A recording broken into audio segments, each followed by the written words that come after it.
Hello friends, analogical horror stories YouTube channel में आप सबको स्वागत है। दोस्तों, अगर आप चैनल को अभी तक सब्सक्राइब नहीं किए हो तो जल्दी से जल्दी चैनल को सब्सक्राइब कर दीजिए और साथ ही बेल आइकन को भी प्रेस कर दीजिए ताकि वीडियो का नोटिफिकेशन आप लोगों तक मिल सके। तो चलिए दोस्तों, आज की कहानी शुरू करते हैं। मेरा नाम रोशन है और मैं एक कंपनी में पार्ट टाइम का काम करता हूँ और बाकी की जो टाइम मुझे मिलता है मैं मेरे दोस्त विमल के दुकान में जाके वहाँ बैठ के उससे बातें करके ही टाइम बिता देता हूँ। मुझे मेरा दोस्त विमल की दुकान में जाना बहुत ही पसंद है क्योंकि उसके दुकान में बहुत सारे पुराने चीज़ों का सामान देखने को मिल जाता है। उसके दुकान में एंटीक सामान रहता है और मुझे ये सब बहुत पसंद है। ये सब एंटीक चीज़ों में से मुझे कुछ भी अच्छा लगता है तो मैं भी खरीद लेता हूँ। ऐसा करते हुए मेरे घर में भी एंटीक चीज़ों का बहुत सारा कलेक्शन हो गया है। मेरे घर में मैं अकेला ही रहता हूँ। मेरे माता पिता बहुत साल पहले ही गुजर गया है। अकेला होने की वजह से मैं मेरा दोस्त विमल की दुकान में जाके टाइम पास करने लग गया और देखते ही देखते एंटीक चीज़ों को कलेक्शन करना कब मेरा शौक बन गया मुझे पता ही नहीं चला। मेरे ऑफिस कॉलीग भी कभी कभी मेरे घर आता है मेरे इस कलेक्शन को देखने के लिए। इस कलेक्शन को लेके मेरे लाइफ में एक हादसा भी हो गया जो आज मैं आप सबके साथ शेयर करूंगा। 2018 की मार्च में विमल की दुकान में एक एंटीक घड़ी आया था। मैं हर दिन की तरह काम से लौटने के बाद उसकी दुकान में जा पहुंचा। मुझे उस घड़ी को देखते ही पसंद आ गया था। वो एक बहुत साल पुराना वॉल क्लॉक था। उसका डिज़ाइन बहुत ही अच्छा था। क्लॉक के ऊपर में एक बहुत ही सुंदर मूर्ति बना हुआ था। बहुत साल पुराना होने की वजह से घड़ी का रंग उठ चुका था। मैंने उस एंटीक घड़ी को तुरंत ही खरीद लिया और घड़ी को अच्छे से पेंट करवाया। घड़ी अब बहुत ज़्यादा चमक रहा था। उस एंटीक घड़ी को मैं वॉल पे ही टंग दिया।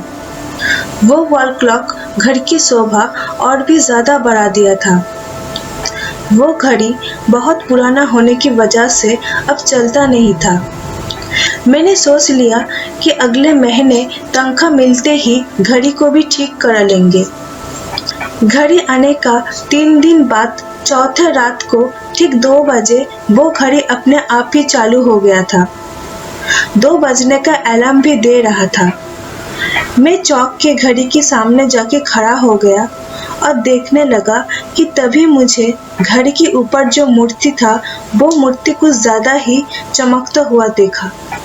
उस घड़ी के सामने मैं ज़्यादा देर तक खड़ा ना रह पाया। एक अजीब सा डर लगने लगा था मुझे। मैं जल्दी से अपने बेड पे आके लेट गया। पर उसी रात मुझे सपना आया एक सुंदर दिखने वाली लड़की का। वो लड़की मुझे देख के हंस रही थी। सुबह उठ के सब कुछ नॉर्मल लग रहा था मुझे। मैं घड़ी के सामने जाके घड़ी को अच्छी तरह से देखने लगा पर घड़ी एकदम बंद पड़ा था। मुझे लगा शायद सब कुछ मेरा वहम ही होगा, पर मेरे सपने में वो सुंदर देखने वाली लड़की का आना चालू रहा। फिर भी सब कुछ मैं इग्नोर करता गया, पर ज़्यादा दिन तक ये सब इग्नोर नहीं कर पाया। एक रात मौसम बड़ा खराब था और बहुत बारिश हो रहा था और साथ ही इलेक्ट्रिसिटी भी नहीं थी। मैं अपने कमरे में एक स्टोरी बुक पढ़ रहा था कि तभी दरवाज़ा खटखटाने की आवाज़ मुझे आए। मैं दरवाज़ा खोलते ही हैरान हो गया था क्योंकि दरवाज़ा में एक लड़की खड़ी थी और वो लड़की बिल्कुल मेरे सपने में देखने वाली लड़की जैसा ही थी। मैं हड़बड़ाता हुआ उससे पूछा कि क्या चाहिए आपको। वो लड़की बोली, क्या मैं आज रात यहाँ रह सकती हूँ? बाहर बहुत बारिश होने की वजह से मुझे कोई गाड़ी नहीं मिल रही है कि मैं अपने घर जा सकूँ। वो मुझे बहुत रिक्वेस्ट करने लगी और मैं राज़ी हो गया और उसे रहने दिया। मुझसे जितना बन पड़ा मैं उसकी हेल्प किया। रात में हम दोनों साथ ही बैठ के खाना खाए और फिर मैं अपनी कमरा उसके लिए छोड़ दिया और मैं कमरे के बाहर कुर्सी में बैठ के ही रात गुजारने का सोच लिया था। मैं अपनी कुर्सी में बैठ के बुक पढ़ ही रहा था कि वो लड़की आके मुझसे बातें करना शुरू कर दिया था। मुझे भी अच्छा लग रहा था उस लड़की से बात करने में। उस दिन बहुत रात तक हम दोनों में बात हुई थी, पर कब मैं सोया मुझे पता ही नहीं था। अगली सुबह उठा तो देखा वो लड़की गायब थे। मैं समझ गया कि वो लड़की चली गई है, पर एक बार मुझे बता के जाती तो मुझे बहुत अच्छा लगता। उसके जाने के बाद मैं एक चीज नोटिस किया कि दरवाजा अंदर से बंद था। पर ऐसा कैसे हो सकता है कि कोई अंदर से बाहर जाए तो दरवाजा अंदर से कैसे लॉक रहेगा? कल रात दरवाजा अंदर से जैसे मैंने लॉक किया था बिल्कुल वैसे ही था, पर ऐसा होना नामुमकिन था। ये सब बातें और वो लड़की की याद आना मुझे बहुत परेशान कर रहा था। वो लड़की चले जाने के बाद भी वो लड़की का सपना आना मुझे बंद नहीं हुआ और मुझे सारा दिन रात उसी लड़की का ख्याल आना चालू हो गया था। मैं अकेला ये सब सोचते हुए बहुत ही थक चुका था। कुछ टाइम के बाद फिर मैं सोचा कि क्यों ना मैं ये सब मेरे दोस्त विमल को जाके बता दूं, शायद वो कुछ कह पाए। और फिर मैं जैसा सोचा था ठीक वैसा ही किया। मैं विमल को जाके सब कुछ बता दिया था। सारा बात सुनने के बाद विमल हंसते हुए कहा कि देख भाई, भगवान शायद ये लड़की को तेरे लाइफ पार्टनर होने के लिए ही सोचा है और इसीलिए तू उस लड़की का सपना देखता है। तू देखना, वो लड़की फिर से तेरे पास ही आएगी। उसकी बात सुन के मुझे लगा कि विमल शायद सही कह रहा है, क्योंकि मुझे भी उस लड़की को देखने का मन कर रहा था, उसके साथ बात करने का भी मन कर रहा था। मुझे ये लगने लगा कि वो लड़की को मैं प्यार कर बैठा हूँ। फिर सच में एक दिन वो लड़की मेरे घर आ गया। मैं उसे अचानक देख के चौंक गया, पर मैं मन ही मन उसको देख के बहुत खुश हुआ था। फिर वो लड़की मुझसे कहा कि उस दिन मैं ना बोल के चली गई थी, इसलिए मुझे माफ कर देना। फिर कुछ देर रुक के वो लड़की दोबारा बोली कि तुम्हारी याद आई तो तुमसे मिलने चली आई। फिर मैं उस लड़की से कहा कि मुझे भी तुम्हारी याद आ रहा था। तुमने मेरे घर आके बहुत अच्छा ही किया। तुम जब इतनी रात को मेरे घर आए हो तो आज रात के लिए इधर ही रुक जाओ।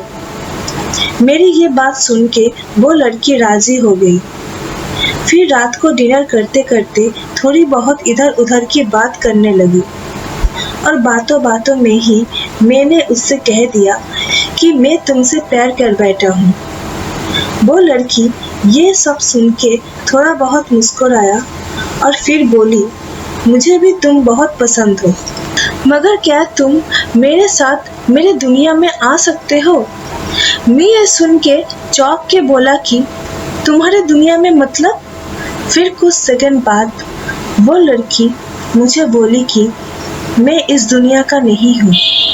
बहुत साल पहले, करीबन 200 साल पहले मुझे इस दुनिया में लाया गया था और उस दिन के बाद से ही मैं एक घड़ी में कैद हो गई, एक अघोरी की वजह से।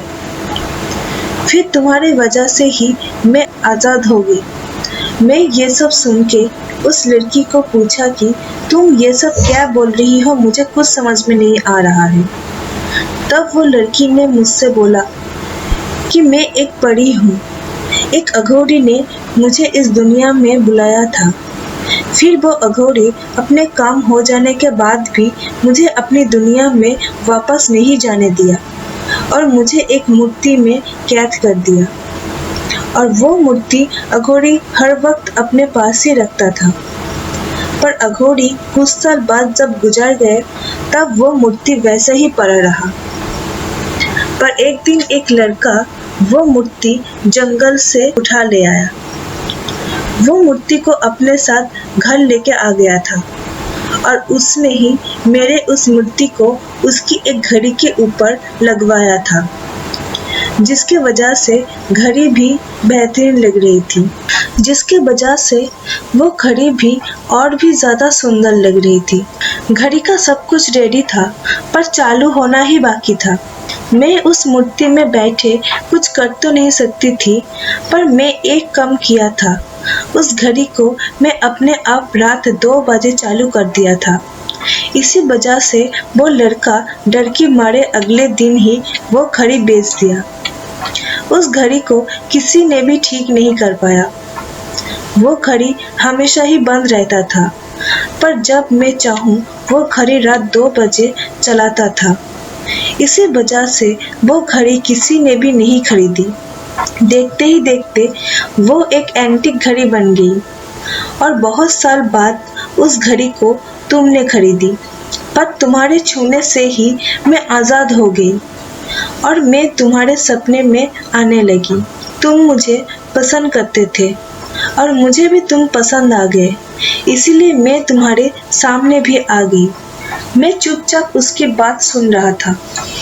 यह सब बात यकीन करना मुश्किल हो रहा था। वो लड़की समझ चुका था कि मैं उसकी बात यकीन नहीं कर रहा हूँ। तभी उसने मुझे कहा कि तुम्हें मेरी बातों में विश्वास नहीं हो रहा है ना? मैं उस दिन तुम्हें कुछ इशारा दिया था, तभी तुम्हें समझ जाना चाहिए था कि कैसे कोई बंद दरवाजा में से जा सकता है। मैं ये सुन के डर गया और मैं समझ गया कि ये लड़की सब कुछ सच ही कह रही है। पर मुझे एक बात समझ में नहीं आया कि मेरे छूने से वो लड़की आज़ाद कैसे हो सकती है। मैं ये बात उससे पूछा तो उसने बोली कि तुम उस अघोरी के परिवार के ही बेटे हो, तुम्हारे अंदर उस अघोरी की खून दौड़ रहा है, इसी वजह से ही तुम्हारे छूने से ही मैं मुक्त हो गई है। ये सुन के मुझे ना जाने क्यों बहुत जोर से रोना आ गया था। फिर वो लड़की मुझसे बोली कि क्या तुम मेरे साथ आना चाहते हो? अगर आना चाहते हो तो मेरे दुनिया में चलो, अगर नहीं आना चाहते हो तो मैं यहाँ से हमेशा के लिए चली जाऊंगी। मैं बहुत हिम्मत करके उससे ना कह दिया, क्योंकि मैं एक इंसान हूँ और इंसान के साथ ही रहना चाहता हूँ। मेरे ना कहने पे वो लड़की हमेशा के लिए चली गई और अचानक मेरे सामने से गायब हो गई। उसी वक्त घड़ी के ऊपर से वो मूर्ति गिर के टूट गई। दोस्तों, ये कहानी यहीं पे ही ख़त्म होता है। कहानी अगर अच्छा लगा हो तो ज़रूर लाइक कीजिएगा, कमेंट करके बताइएगा और दोस्तों के साथ खूब शेयर करना और चैनल को सब्सक्राइब करना ना भूलना। मिलते हैं नेक्स्ट वीडियो में।